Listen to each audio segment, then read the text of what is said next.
Episode 5 की शुरुआत में हमें छोटी सागिरी दिखाई जाती है जो कि अपने पापा के सामने खड़ी होती है, जो उसे अजीब तरह से देख रहे होते हैं। छोटी सागिरी पूछती है, पापा आप मुझे ऐसे क्यों देख रहे हो? लेकिन तभी प्रेजेंट में सागिरी डर के उठती है।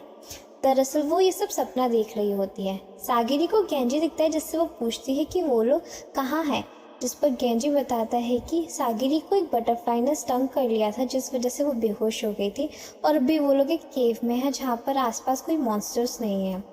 फिर वो दोनों बाहर जाके देखते हैं कि गाबीमारू डिनर बना रहा होता है। सागिरी को देख के फूजी कहता है कि अब सब इकट्ठा हो गए हैं तो मैं सारी इन्फॉर्मेशन बताता हूँ। फिर यूजिहारा भी वहाँ आ जाते हैं। वो गाबीमारू का बनाया हुआ डिनर देखती है जो कि बहुत ही गंदा दिख रहा होता है, जिस पर गाबीमारू कहता है कि मुझे इस जंगल में जो मिला मैंने उससे बनाया है। गाबीमारू आगे बताते हैं कि मैंने इस जंगल में रिसर्च किया तो मुझे एक्सिलर जैसा कुछ भी नहीं दिखा, जिस पर यूजिहारा पूछती है कि तुम्हें कैसे पता कि एक्सिलर कैसे दिखता है, क्या तुम्हें उसके बारे में कुछ पता है? ये सुन के गाबीमारू विलेज चीफ को याद करने लगता है जिसने एक्सिलर पहले से ही कंज्यूम कर रखा था और वो अमर है। लेकिन गाबीमारू यूजिहारा को मना कर देता है कि उसे एक्सिलर के बारे में कुछ नहीं पता, वो तो बस इस ड्राइंग की हेल्प से ही उसे ढूंढ रहा है। फिर गाबीमारू बताता है कि जब मैं खाना ढूंढने गया था तब मैंने देखा कि यहाँ पे बहुत सारे मिक्स स्पीशीज़ के फ्लावर्स हैं जो कि बिल्कुल उसी समुराय जैसे थे जो अब खुद एक फ्लावर बन गया है। फिर फूजी बताता है कि पैराडाइज टर्म दूसरे कल्चर से आया है और यहाँ पर बुद्ध की मूर्तियाँ हैं। ये जंगल में खुद से तो आ नहीं सकती, तो मतलब यहाँ इंसान रहते हैं जिनने से बनाए हैं। जिस पर सागिरी कहती है यहाँ इंसान नहीं रह सकते, यहाँ के वातावरण बहुत डिफरेंट है। और जब मैं उन क्रिएचर्स को मार रही थी तब मैंने नोटिस किया कि उनमें से किसी के पास भी रिप्रोडक्टिव ऑर्गन नहीं था, तो फिर वो लोग रिप्रोड्यूस नहीं कर सकते। तो फूजी बुक से पढ़ के बताता है कि यहाँ के क्रिएचर्स को मेल फॉर्म्स गॉड कहा गया है, उनमें बहुत सारी मिस्ट्रीज हैं। तभी गाबीमारू हंसने लगता है और कहता है कि अगर उनमें रिप्रोडक्टिव ऑर्गन्स नहीं है तो उसका ये मतलब है कि ये लोग इमोर्टल्स हैं, और इससे ये समझ आता है कि एक्सिलर एग्जिस्ट करता है। तो फूजी कहता है कि इसके लिए हमें इन क्रिएचर्स के बारे में और अच्छे से जानना होगा। फिर नेक्स्ट सीन में दिखाते हैं कि गेंजी सागिरी को इस आइलैंड से वापस जाने के लिए कहता है। वो आगे कहते हैं कि तुम यामाडा क्लैन के हेड की बेटी हो और एज अ वुमन तुम्हारा फर्ज है कि तुम नेक्स्ट यामाडा क्लैन के हेड से शादी करो, और वैसे भी तुम यहाँ रही तो तुम जल्दी मर जाओगी। जिस पर साकिरी कहती है ये मेरी जॉब है। तो गेंजी कहता है तुम अपनी सॉर्ट तो पहले ही गाबीमारू की वजह से खो चुकी हो, अभी जो तुम्हारे पास है वो तुम्हारी खुद की नहीं है और तुम एक वुमेन हो, इसलिए तुम जल्दी ही मर जाओगी। तभी वहाँ फूजी आके कहता है कि तुम अगर यहाँ से जाने का प्लान भी बनाओगी तब भी ये इजी नहीं होगा। तभी हमें दिखाते हैं कि दूसरी तरफ तेंजा नाम का समुराय अपने क्रिमिनल नुरुकाई को लेकर इस आइलैंड से भागने की कोशिश कर रहा होता है, लेकिन फॉग की वजह से उसे कुछ नहीं दिख रहा होता है। नुरुकाई कहता है कि पानी का बहाव अपने आप इस आइलैंड के पास ले जा रहा है, जिस वजह से हम यहाँ से कहीं नहीं जा सकते, और वैसे भी मैं मेनलैंड पर पहुँच भी गया तो शोगुन मुझे मार ही देगा। जिस पर तेंजा कहता है कि तुम्हारा क्राइम बहुत मिनिमम है, मैं तुम्हें बचा लूँगा। तभी वहाँ पे एक बड़ी सी बोट आती है, तो तेंजा को लगता है कि ये बोट उन्हें मेनलैंड पर ले जाएगी, पर उसे करीब से देखने पर उसे पता चलता है कि वो बोट पूरी तरह से डिस्ट्रॉय हो चुकी है और ये उन्हीं की बोट है जिनने यहाँ से पहले जाने की कोशिश की थी। लेकिन तभी वहाँ पर अजीब अजीब तरह के क्रिएचर्स आने लगते हैं और उनकी बोट पर हमला कर देते हैं, जिस वजह से वो दोनों बड़ी बोट पर जाके गिर जाते हैं। फिर वो दोनों उन क्रिएचर से लड़ने लगते हैं। नुरुकाई को अपने दादाजी की बात याद आती है कि तुम नहीं मर सकते क्योंकि तुम हमारी ब्लड लाइन की आखिरी पीढ़ी हो। फिर हमें नुरुकाई का पास दिखाते हैं जहाँ पर वो मस्ती कर रहा होता है और वो देखता है कि वहाँ पर एक समुराई की टोली थके हुए बैठे हैं।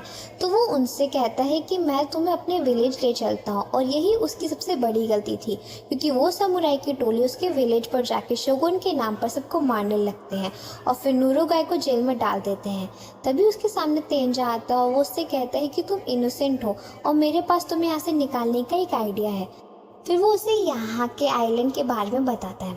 सीन प्रेजेंट में आता है। वो दोनों एक समुराई की तरफ देखते हैं जो एक फ्लावर में बदल चुका था, और ये कोई और नहीं कीशो था जिसके क्रिमिनल को गाबीमारू ने सबसे पहले मारा था, और कीशो ही इस आइलैंड से जाने वाला पहला बंदा था। तेंजा कीशो के पास जाने लगता है, तभी एक क्रिएचर्स आके कीशो को बीच से काट देता है। उधर नुरुगाई अपने घुटनों पर बैठ जाता है और तेंजा से कहता है कि सारे विलेज वाले मेरी वजह से ही मरे हैं, शायद मैं मरना ही डिजर्व करता हूँ। तेजा तुम यहाँ से चले जाओ, मुझे छोड़ दो। लेकिन तेजा उसको प्रोटेक्ट करने लगता है और सारे क्रिएचर को मारने लगता है, लेकिन आखिरकार वो थक ही जाता है और फिर वो नुरुगाई से कहता है कि मैं बहुत थक गया हूँ, मुझे तुम्हारे विलेज और दादाजी के बारे में कुछ नहीं जानना है, तुम मुझे बस ये बताओ कि तुम्हें ज़िंदा रहना है कि नहीं। नुरुगाई अपने दादाजी को याद करते हुए कहते हैं कि हाँ, मैं जीना चाहता हूँ। और उसके बाद वो दोनों बड़ी मुश्किल से दूसरी बोट पर पहुँच जाते हैं। सीन कट होता है और हमें दिखाते हैं कि वो लोग आइलैंड पर पहुँच जाते हैं। तेंजा बताता है कि इस आइलैंड के आसपास पानी का बहाव इस तरह से है कि बोट यहाँ से जा नहीं सकती है, हमें कोई और प्लान बनाना होगा। फिर वो लोग फ्रेश होने लगते हैं और कपड़े उतारने लगते हैं। तभी तेंजा को पता चलता है कि नुरुगाई एक लड़की है। आखिर में तेंजा कहता है कि हम यहाँ से अकेले नहीं जा सकते, हमें यहाँ से जाने के लिए और भी लोगों का साथ चाहिए होगा। फिर सीन शिफ्ट होता है सागिरी के पास, जहाँ पर गेंजी उससे कहता है कि कल सुबह तुम यहाँ से चली जाना, और वो वहाँ से चला जाता है। फूजी सागिरी से कहता है कि मैं भी गेंजी की बात से आधा सहमत हूँ, पर मेरा दिल कहता है कि तुम यहाँ रुको, क्योंकि गाबिमारू पहले बहुत ज़्यादा एग्रेसिव था, उसमें बिल्कुल इमोशंस नहीं थे, पर जब से तुम उसे मिली हो वो काफ़ी ज़्यादा कंट्रोल और बैलेंस्ड हो गया है। ये सुन के सागिरी को भी ये बात रियलाइज़ होती है। फिर रात का सीन दिखाते हैं जहाँ सब सो रहे होते हैं और गाबिमारू उनको गार्ड कर रहा होता है। तभी वह सागिरी आती है और गाबिमारू से पूछते हैं कि क्या तुम ठीक हो। ये सुन के सागिरी शॉक हो जाती है, क्योंकि गाबिमारू को किसी की भी केयर नहीं थी।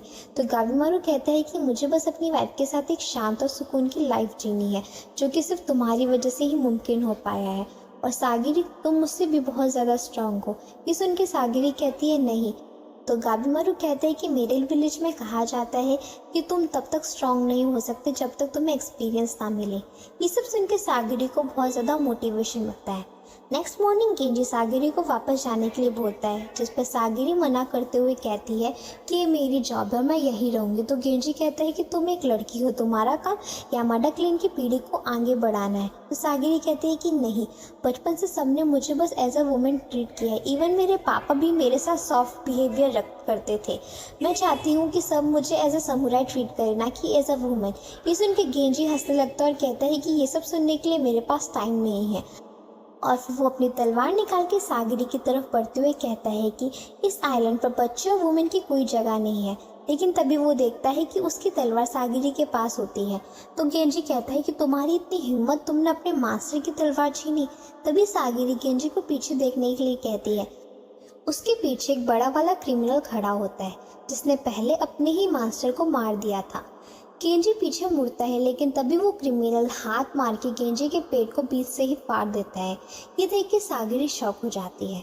और इसी के साथ एपिसोड 5 यहीं ख़त्म हो जाता है।